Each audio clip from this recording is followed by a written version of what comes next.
And he goes, I'll send you one. I go, Kent really? said this? Yeah, Kent said it. He's the best guy ever. This cat is the murdering princess. Are you familiar with boundary layers? It's like basic mass transfer theory you learn in engineering school. You probably never heard of Caramoli. It's a single dose grinder, super elegant design. It looks badass. And there are certain people that use them for car jacks. So I haven't actually scaced this device yet. This is the device. So this is it. Yeah, this thing's crazy. So what? Okay. Now, what is this? I don't even know if this is. I didn't know this was even available. You didn't even know. Okay, so you. I mean, for the single group market. I don't even think it's on the catalog. It's not on their website, but I saw a 2-group one at SCA in. Where was it? 2019? We were in Boston. Boston. Right, that's right. So it was in Boston. And I was going, wow, that's so cool. And I'd always wanted a lever machine, right? Right. You know, because there's always, everybody makes this big deal about lever machines, right? You know, the way they saturate the water and stuff. And you go, okay, well, I want one then. And they were selling 2-group ones. So that's on, you can buy 2 and 3-group ones. They're on the website, right? They've been on the market for a few years now. And I said, man, if you ever build a 1-group, I'll buy one, right? And because like I got lots of 2-group machines, and I love having 2-group machines because the steam is like, boom, you know, just, it goes, right? And they go, well, we're thinking of building one. And then I'm at Host last October, and and Kent Bakke goes, we've got a 1-group machine, and I go over to Marzocco's thing, and I'm going, oh shit, look at that. And he goes, I'll send you one. I go, Kent really? said this? Yeah, Kent said it. He's the best guy ever. He is. Yes, you are, Kent. You're the best guy ever. Yeah. And yeah, and so he asked for my shipping details and stuff like that, and that was like in October, and then, you know, all hell broke loose and everything like that. And then I you know, didn't, you know, I was going, well, that'll be cool if that happens. And all of a sudden, like end of August, mid-August, I guess, I get an email. Your machine's in. Where should I send it? I go, shit. Wow. And it shows up here. And yeah, so here it is, 1-group. So, this is awesome. Yeah, so the tour is... Yes. I think the target market, I think, is going to be roasters that are, you know, that have like some sort of showcase place or something like that. It has... The group is and boiler is out of the Leva X, so it's the little boiler, and it has PID temperature control and a little boiler, which you can see from the side if you go look. And okay, yes. Then it's got a heater, a cartridge heater in the back of this group, which is starts out kind of like, you know, a Marzocco saturated group, same sort of deal. Mm-hmm. And so it's got that same neck coming out and everything, but it's got a heater right here because it's pulling water out here, and it's got to keep all this stuff hot enough so it doesn't lose heat. And Kent says it's the most temperature stable machine they make, even better than the Strata, apparently. Wow. So, I mean, I don't really know. But I think it is, and the reason I don't know is that older style Marzocco Portafilters don't fit it as easily. This is one of the new... stainless. Yeah. Yeah, those are nice. Have you got these? We use those, yeah. Yeah, and they stay clean, don't they? Oh, they're fantastic. Yeah, fantastic. And these just pop off. All right, this is an advertisement for these. No need for the no advertisement needed. You just pop it off and clean it, and it stays clean. It stays clean. And so, so the group's pretty cool. The way it works is there's a clutch, That's this thing. Mm-hmm. So I think one of the things that they were working on is, you know, if you ever let go of a lever on an old spring lever machine, you hit yourself in the face with the thing. Right, and it flies off and right, you and knocks you out. Well, so with this, you you engage this thing with the clutch, right? Right, and then once you're done, you can let up. You know, once it's, you know, pre-infused and flowing through the coffee, you can let go of the clutch, and that way you can control this ramp, pressure ramp. And but you can regulate the ramp from the yes, the arm. Oh, yeah. Oh, Yeah, it's pretty cool that way. So here's the spring that drives the whole thing is back here, and so you can globally adjust the spring pressure with this nut. Okay. And then there are a bunch of different positions here that determine how much volume the... so for example, if you're brewing single shots, you would put it on this guy, and it would go a small amount. And if you're brewing really big things, you know, it's like... Oh. But it can, so because it's not pressurized, it can fly. Is that correct? If you let go of the clutch, the spring goes flying back and it goes kabang, and you feel really bad for what you did. Right, okay, okay. Because they tell you in the instruction book, don't do that. You could hurt it.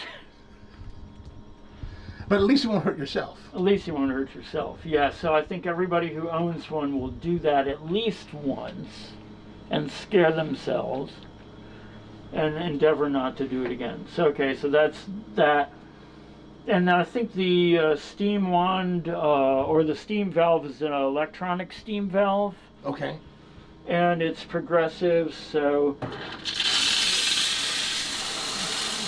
Oh, it's completely electronic then, because there was a delay Yeah. from the time you pulled the lever. Well, here, check the... Well... Oh, that's nice. Wow. Yeah, that is nice, because you don't always steam gallons of milk, you know. Yeah, yeah. So that's the tour, and yeah, it's just. So, but it still has temperature controllability, but the pressure is strictly controlled by the lever. That's yes, correct. But depending on which one of these notches you use, you get different pressure. Mm-hmm. Pressure and volume is different. Yes, pressure and volume is different, but you can just, so if you want to use a high pressure compared to a low pressure, you just weigh the shot and pull it off when you get the volume you want and let the rest of it go in the drain tray. I see. Right? Old lever way. Yeah, yeah. I think. Yeah, that's definitely the old way. And so, except you do it the new way.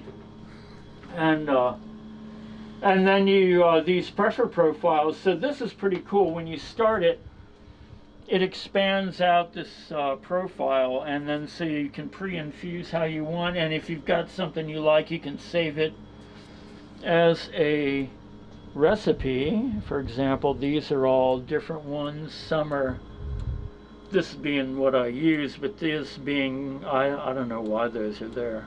And it will replay, and you can replay it? Right, because this will be in the background as you let the lever go up. Regardless of the pressure, the lever setting, maybe? Yeah. So even if 1 notch or 10 or 5 notches, right, it'll still replay that. Right, so okay. it'll you can replay the pre-infusion part, but if you're on a lot of notches, the pressure will be higher, and if you're on less notches, it'll be lower. I see, okay. So then it has this characteristic lever kind of pressure profile. Mm-hmm. You know, and so that's just part of it, I guess. Is there much else to the menu system, or? Well, let's see. Yeah, how does this... I mean, are there other capabilities that the machine is built in? So what's it got? It actually has a really quite comprehensive menu system that you can get to via the technician's code that you have to enter. But what is? Oh, I see. So I got to remember what I think I got to turn it off. Let's see. Save last shot. What do I have to do to turn it off? You mean the profiling turned off? Wait a minute. Oh, here we go. Machine settings. So machine settings, yeah, enable you to, it's enabled, enable you to change brewing temperature from the barista controls. Is there still a temperature variation between the boiler that we're trying to heat it to versus the delivery? So there always has to be, unless there's a heater there. Right. So there's a heater there. So. Oh, but you haven't tested it yet. No, Okay. because I've got to get a naked that'll fit. A naked that'll fit it. Understood. And I think that won't be that hard. I just have to do it. And then I'm going to figure it out. But the one thing I do want to do, exit that guy, exit the settings, exit the menu, let's go here. Okay, and we're good. So, yeah, in fact, I've been liking the daylights out of it, and I don't even know what it makes, like extraction yields compared to this, or makes coffee really differently, though. I'll tell it does. You. Yeah. In a way that you enjoy better? Well, more, so or? when if you use a naked portafilter on a machine like this, you get this thick, gloppy kind of thing that makes a cone and comes down. All looks really orderly, and it makes your engineer's sense go, "Oh, that looks good," right? Unlike the coffee this makes doing that same thing, with a long, slow pre-infusion. Like about 3 seconds, and and I spent an afternoon mucking with it, and it was like markedly different, So Okay. Well, okay.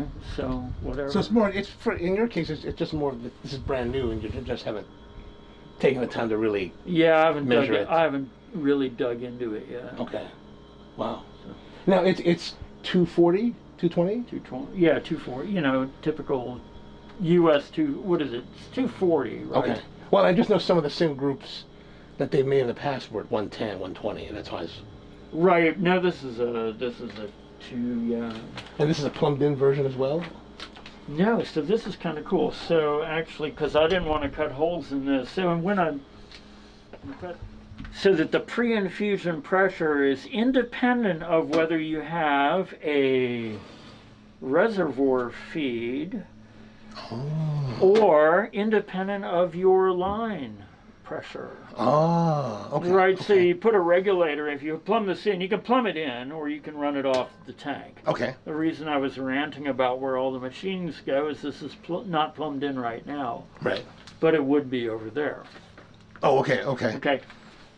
So you regulate your line pressure down below 3 bars, and it goes through the pump, and you can adjust the pump so it's whatever pre-infusion pressure you want.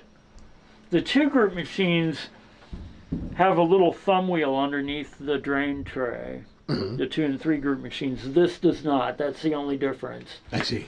You have to undo the side plate and go in and adjust the pump manually. Oh, okay. Now, is it the same kind of rotary pump that's on? Yeah, it's just a normal rotary pump. Okay. Yeah, because it doesn't need to be anything. It's just feeding the water at the base pre-infusion pressure. So the reservoir is underneath this. Is that right? Yeah. So that is.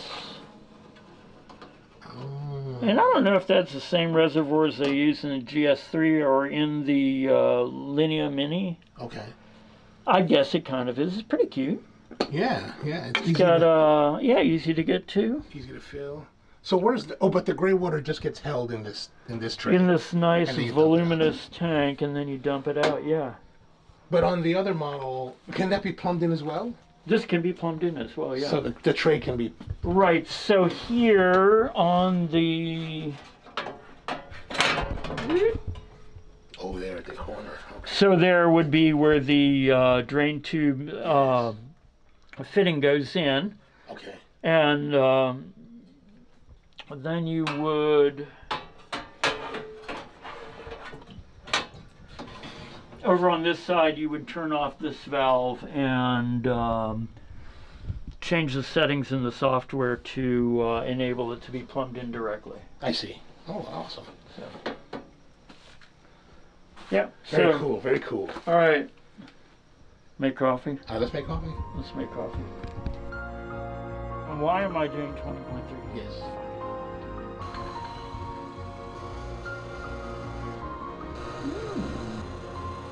That's a traditional espresso. The secrets of coffee shops.